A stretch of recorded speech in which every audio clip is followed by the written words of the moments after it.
అరే మెంక్షన్ చేయరా గొల్లిగా. ఎందని ఉందని వందని వద్దని దెంగా నీకొద్దున 100 మంది ఎంగా.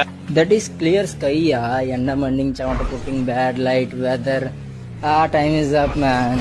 ఎరుపుకున్నా నేను నన్ను అడుగుతున్నావు పూక. నేను ఎర్ర పూకుని రే 10 మందితో రా, 10 పెంచుకుంటూరా, 10 సార్లు రా, ఒక్కడనే వస్తా, చెమట పట్టకుండా చంపేస్తా నీ అబ్బా. కెమెరా సలాం వాలేకుం. ఏలెక్క సలాం. అబ్దుల్ కలాం. अस्सलाम वालेकुम. अब्दुल నీకొద్దు నేను దిగుతా బెదూర్. हम खाना नहीं बतक सकता, हम మందు नहीं బతుకు सकता. సమజ్ గా నువ్వు వచ్చిన ఆ మాట కూడా సక్తా. ఎవడ్రా ఎరుపుక, ఎవడ్రా నువ్వు మాట్లాడేది? అసలు నువ్వెవడరా ఎరుపుక? ఏ కుమారస్వామి, గోపాల స్వామి, అప్పల స్వామి, వెంకట స్వామి అని 5 కొడుకులు పుట్టేవాళ్ళు పుట్టినట్టే పోతుంటే ఈసారి పుట్టబోయే బిడ్డ చంపేవాడు కావాలి కానీ చచ్చేవాడు కాకూడదని ముక్కు మరీ పెట్టాడు మా నాన్న నాకు లక్ష్మీ నరసింహ స్వామి అని. ఓరు నీ కొత్త నువ్వు మనిషి మానవ రోగాని వారా నువ్వు. ఎరుపుకున్నా నేను, నన్ను అడుగుతున్నావు పూక. ఎవర్రా నువ్వు ఇంత టాలెంటెడ్ కొన్నావు? ఎవరు రియల్ గాడ్ గిఫ్టెడ్ ఎరుపు.